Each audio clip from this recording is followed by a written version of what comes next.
आज का जो हमारा टॉपिक रहेगा, हम एक नए रीजन की ओर बढ़ रहे हैं। और जो हमारी जो नई रीजन है वो है हमारा उष्ण मरुस्थल या उष्ण कटिबंधीय मरुस्थलों की अगर बात करते हैं। मरुस्थल जो होते हैं वो दो प्रकार के होते हैं। अब ये दो प्रकार के मरुस्थल किस प्रकार के होते हैं, तो हम बात करें हमारे वर्ल्ड मैप की। वर्ल्ड मैप में अगर हम देखें तो हमारा जो वर्ल्ड मैप है उसमें आप पाएंगे कि कुछ रीजन हैं।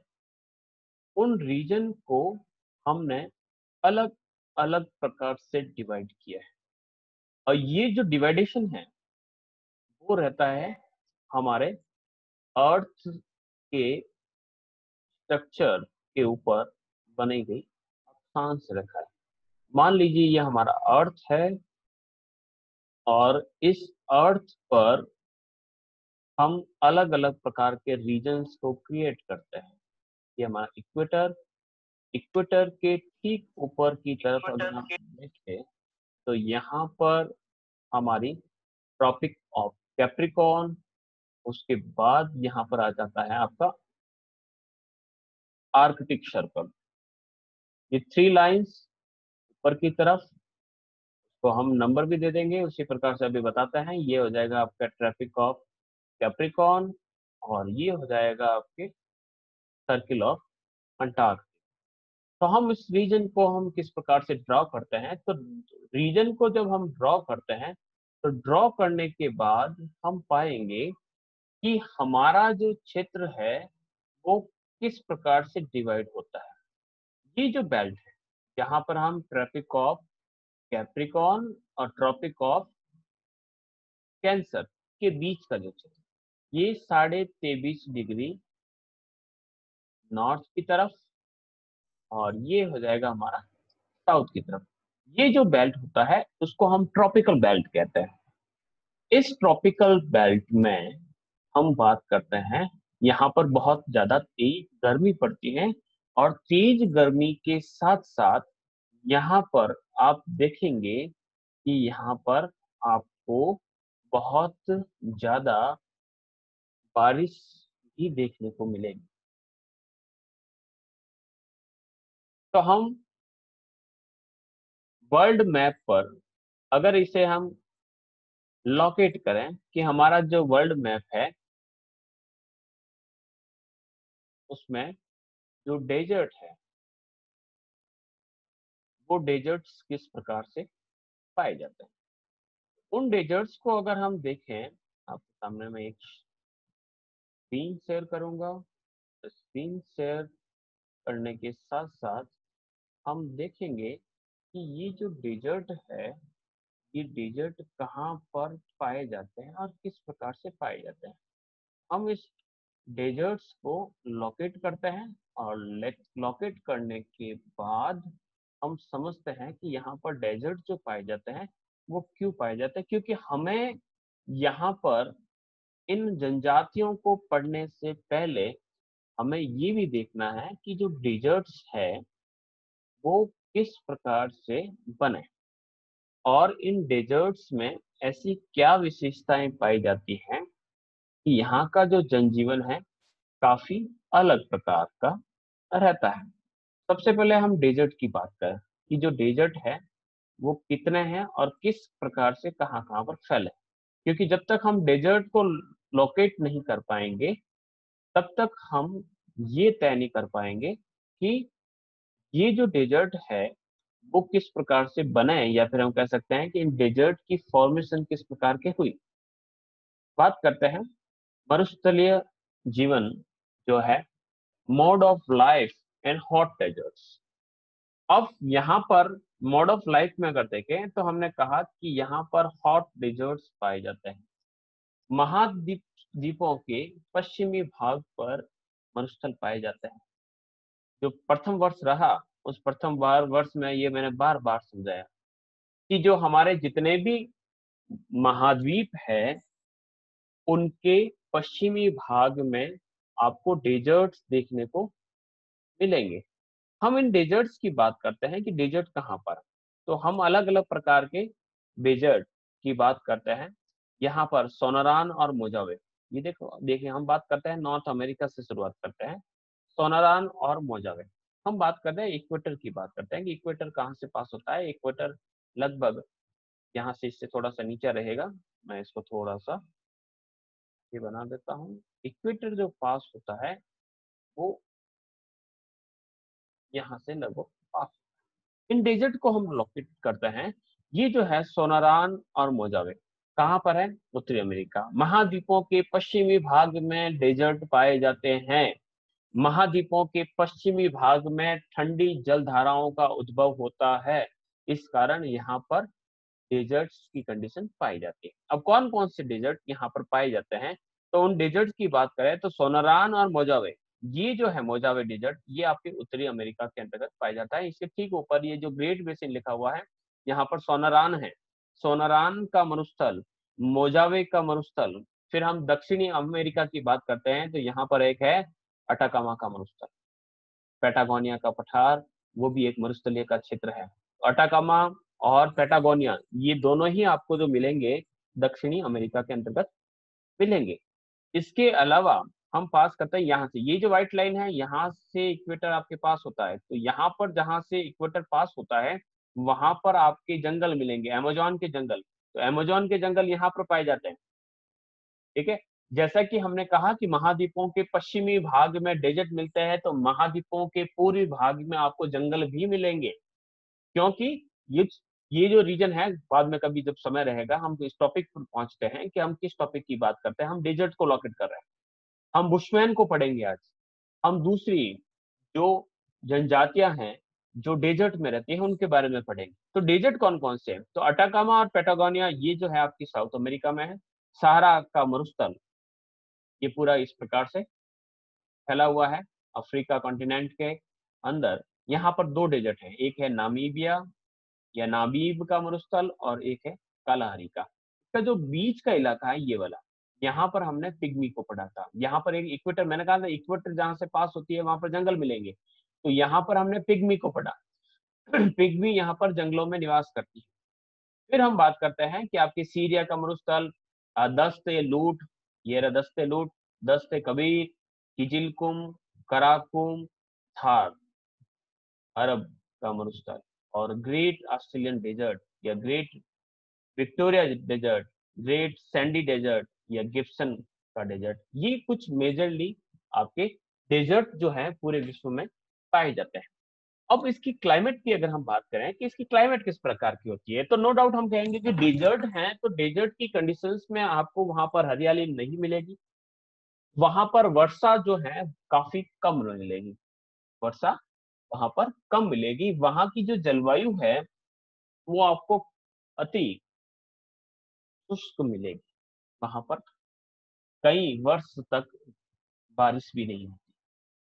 ऐसे क्षेत्रों की अगर हम बात करें तो वहीं पर रहने वाली एक जनजातियां जो हैं उनके बारे में बात करेंगे। तो ये तो था हमारा मैप जहां पर वर्ल्ड में अलग अलग प्रकार के डेजर्ट पाए जाते हैं। इन्हीं डेजर्ट्स को हम आगे बढ़ाते हैं कि हमारा जो ग्लोब है, हमारी जो पृथ्वी है, उस पृथ्वी पर जो डेजर्ट पाए जाते हैं उनकी क्या विशेषता है, इन क्षेत्रों में क्या विशेषताएं हैं। तो ये डेजर्ट कहाँ पर पाए जाते हैं, तो डेजर्ट के संदर्भ में अगर हम बात करें तो जितने भी उष्ण मरुस्थलीय प्रदेश हैं वो महाद्वीपों के पश्चिमी भाग में पाए जाते हैं। 30 डिग्री से 45 डिग्री अक्षांशों के मध्य पाए जाते हैं।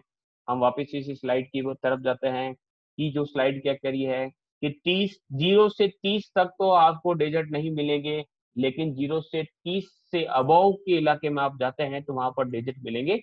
और जो डेजर्ट मिलेंगे वो महाद्वीपों के पश्चिमी भाग में ही मिलेंगे, कारण कि वहां पर ठंडी जलधाराओं का उद्भव।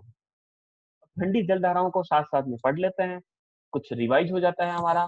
तो हम बात करते हैं सोनारान और मोजावा। यहाँ पर एक कैलिफोर्निया की धारा, कैलिफोर्निया की धारा, यहाँ पर अगर हम देखेंगे तो यहाँ पर आपके कौन सी बताएगा, ठंडी जलधारा। रिवाइज करते हैं हम पिछला ज्ञान जो हमने प्रथम वर्ष में पढ़ा। फिर हम बात करते हैं कि उत्तरी गोलार्ध में जो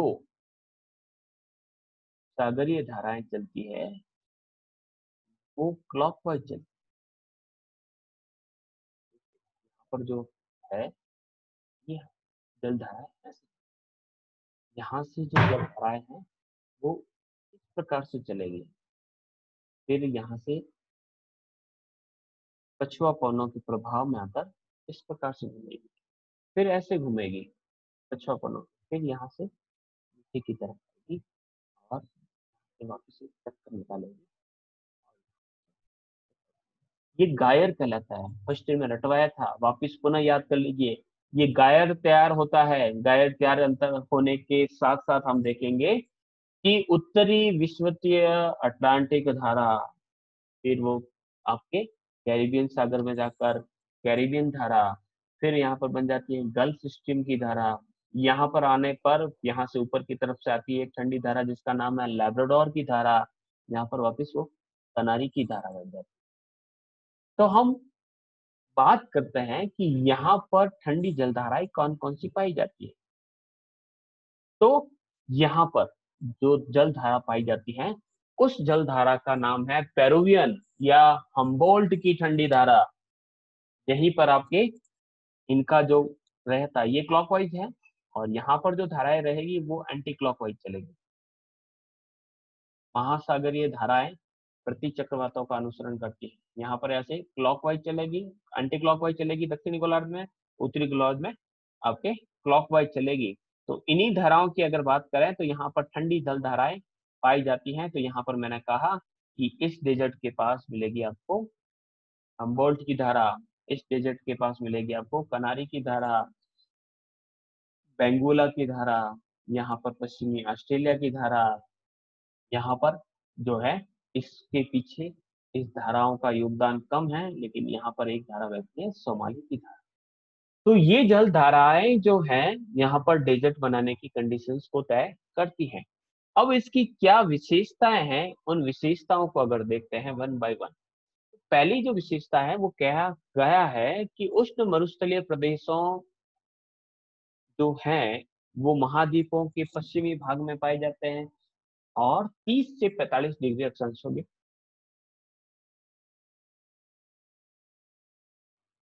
30 से 45 डिग्री अक्षांशों के मध्य दोनों ही गोलार्ध में पाए जाते हैं। कारण क्योंकि वहां पर ठंडी जलधाराओं का उद्भव होता है। नेक्स्ट क्या विशेषता है कि ये जो मरुस्थल है उन मरुस्थलों को रेगिस्तानों को कैसे परिभाषित करें। मरुस्थल हम किसे कहेंगे, कैसी स्थलाकृति होगी उनको हम मरुस्थल कहेंगे, क्या विशेषताएं होगी। उन्हीं विशेषताओं को अगर हम देखें तो सबसे पहला ऐसा क्षेत्र जहां वर्षा, बौछार, हिम, बर्फ इत्यादि में से प्रेसिपिटेशन जिसे कहा जाता है वो बहुत बहुत कम, लगभग ये 25 mm है, 25 में समझो लगभग 25 मिलीमीटर के आसपास, जैसे 25 सेंटीमीटर के आसपास कह सकते हैं, 250 बराबर है 250 मिलीमीटर तक, या 25 सेंटीमीटर से कम वार्षिक वर्षा जहां होती है उसे हम डेजर्ट की संज्ञा दे सकते हैं। इसके अलावा रेगिस्तान और मरुस्थल एक ऐसे क्षेत्र हैं, ऐसे बंजर क्षेत्र हैं, ऐसे शुष्क क्षेत्र हैं जहां वनस्पति नहीं के बराबर होती है। यहाँ पर केवल वे ही पौधे पनप सकते हैं जो, कौन से पौधे, जो जल संचय करने अथवा धरती के बहुत नीचे से जल प्राप्त करने की क्षमता रखते हैं। यानी जिनकी क्षमता है कि धरती के अंदर से काफी गहराई तक पहुंचकर मैं वहां से पानी को बाहर निकाल सकती हूँ या निकाल सकता हूँ, वैसे पेड़ वहां पर सरवाइव कर सकते हैं। दूसरे जो पेड़ है वहां पर सरवाइव नहीं कर पाएंगे। इसलिए हम देखते हैं कि जितने भी जो डेजर्ट वेजिटेशन है उन सभी डेजर्ट वेजिटेशन के अंतर्गत आपको ऐसे वेजिटेशन मिलेगी जिनकी जड़ें काफी गहराई तक जाती हैं, पत्तियां काफी छोटी छोटी होती हैं ताकि वाष्पोत्सर्जन कम हो, जड़ें काफी गहराई तक, पत्तियों की संख्या कम, कांटेदार वनस्पति, ये कुछ विशेषता यहाँ पर देखने को मिलेगी।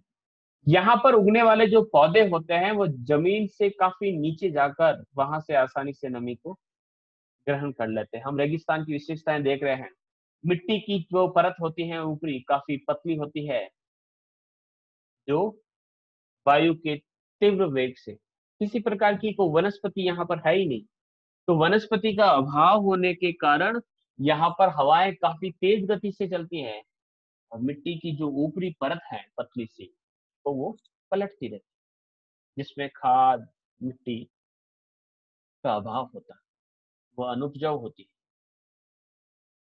तो इस प्रकार की विशेषताएं आपको देखने को मिलेगी।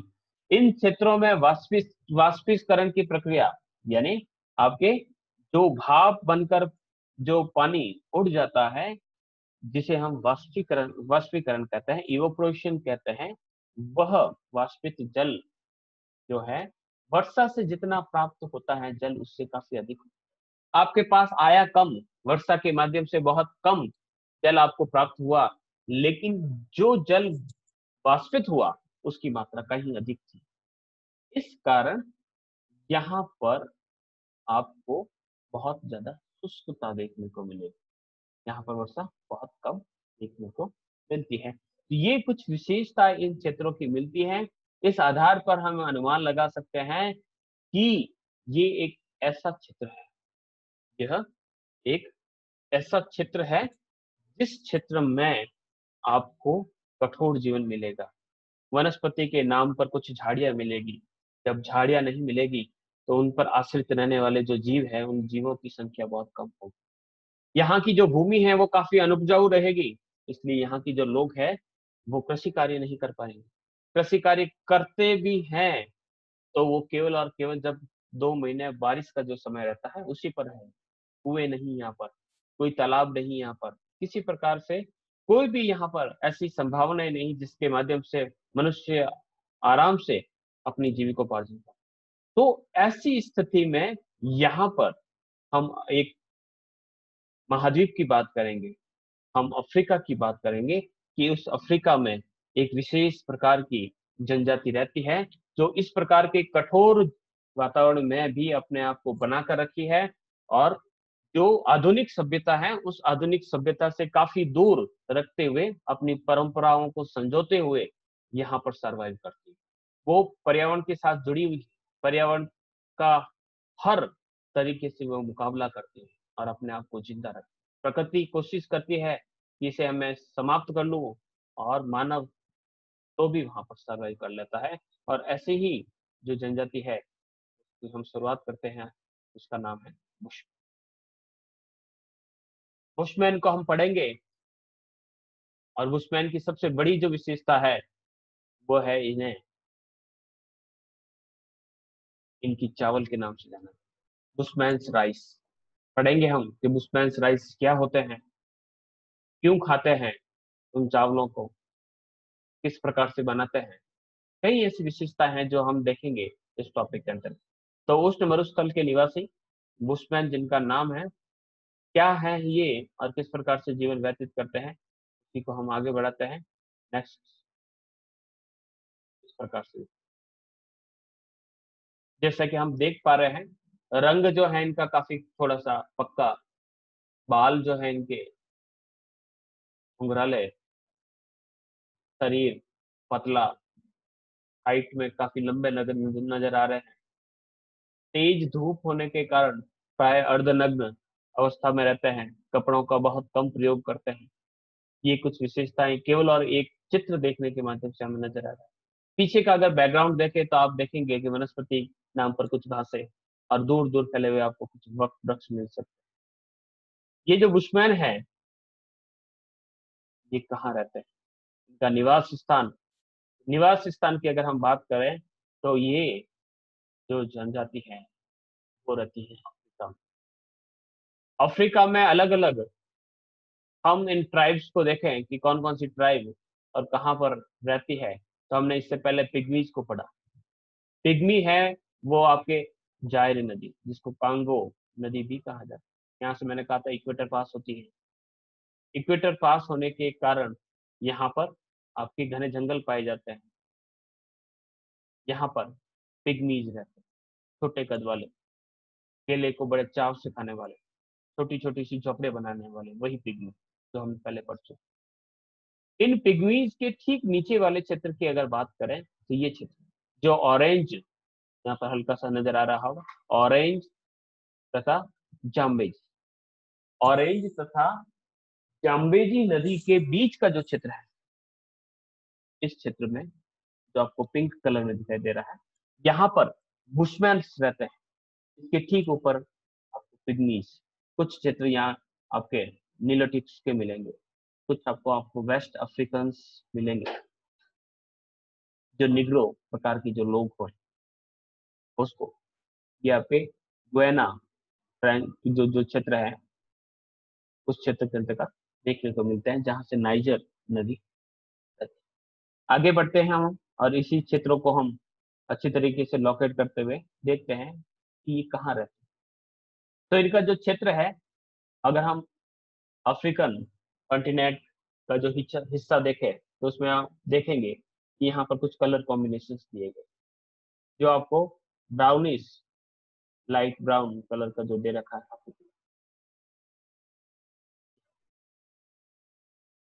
नामीब का डेजर्ट, ये जो क्षेत्र है ये है आपका कालाहरी का डेजर्ट। अब कालाहरी डेजर्ट के अंतर्गत हम देखेंगे कौन कौन से क्षेत्र है। इसमें बोत्सवाना है, नामीबिया है, कुछ नदियां यहाँ से बहती है जिसमें ओकाविंगो का ये डेल्टा, कुछ क्षेत्र जाम्बिया के अंतर्गत भी है, कुछ स्वाजीलैंड। ये जो क्षेत्र है आपके आसपास के क्षेत्रों में, यहाँ पर आपके कालाही मरुस्थल है और इसी क्षेत्र में रहती है जनजाति जिसका नाम है बुशमैन। कालाहारी मरुस्थल में ये जनजाति निवास करती है और इसी कालाहारी मरुस्थल के क्षेत्र बसुतोलैंड, नेटाल, दक्षिणी रोडेशिया, टेंगानिका, ये कुछ क्षेत्र है जिन क्षेत्रों में ये जनजाति रहती है। इसके अलावा पूर्वी अफ्रीका की बात करें तो हमने इस क्षेत्र को देख रहे हैं, तो इस क्षेत्र को आगे देखेंगे तो पूरा पूरा जो क्षेत्र है ये हो गया आपका पूर्वी अफ्रीका। क्लियर? इस क्षेत्र में ये लोग रहते हैं। हम इसे गूगल अर्थ पर लोकेट करते हैं, ये हमारा गूगल अर्थ, और अर्थ के ऊपर हम इन्हीं एरिया को वापिस लोकेट करते हैं। कौन कौन से क्षेत्र? ये अफ्रीका कॉन्टिनेंट, इस अफ्रीकन कॉन्टिनेंट के अंतर्गत डेजर्ट, डेजर्ट देखिए ये हरा भरा क्षेत्र है। यहाँ पर आपका जो क्षेत्र है काफी हरा भरा है, यहाँ पर कॉन्गो।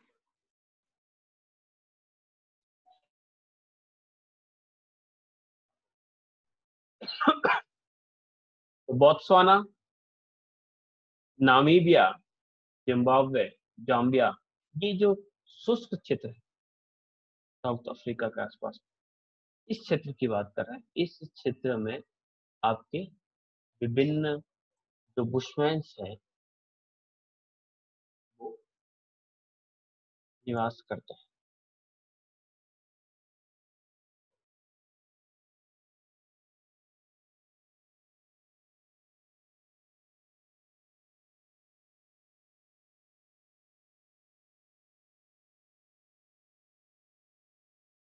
इन जंगलों की बात करें हम, काफी गहराई में रिपब्लिक ऑफ कांगो, यहाँ पर कांगो नदी बहती है। और ये जो घने जंगल है जो इक्वेटर के पास होते हैं, यहाँ पर इस जंगलों में, इस हरे भरे क्षेत्र में बीज रहते हैं। बात करते हैं हम वापस पुनः अपने स्लाइड्स पर आ जाते हैं। तो ये उनके रीजन है जहां पर ये निवास करते हैं। 18 डिग्री दक्षिणी अक्षांश से 24 डिग्री दक्षिणी अक्षांश की मध्य, यहाँ पर आप देखेंगे 23.5 डिग्री दक्षिणी अक्षांश से हम कहते हैं कौन सी रेखा, मकर रेखा। उस मकर रेखा के ठीक ऊपर की तरफ और ठीक नीचे की तरफ यहाँ आप देखेंगे कि अफ्रीका का ये क्षेत्र। तो अगर हम मकर रेखा को ड्रॉ करते हैं, मान लीजिए ये हमारी मकर रेखा यहाँ से पास, अफ्रीका विश्व का एकमात्र ऐसा महाद्वीप है जहां से तीनों ही मेजर लाइंस निकलती है। वहां से कर्क रेखा भी निकलती है, भूमध्य रेखा भी निकलती है, और वहां से मकर रेखा भी वहीं से निकलती है। तो इस क्षेत्र की अगर हम बात करें तो यहाँ पर मकर रेखा के दोनों तरफ 23.5 डिग्री साउथ, जिसे मकर रेखा कहा जाता है, ये थोड़ा सा नीचे की तरफ और ज्यादातर हिस्सा है 23.5 के बाद हम बढ़ेंगे 24। ये जो इलाका है मैन इलाका है जनजाति। आगे बढ़ते हैं हम नेक्स्ट स्लाइड पर जाने से पहले अब इसको वापस यहीं से मैं स्पष्ट कर रहा हूँ, साइड स्लाइड नहीं चल पा रही है।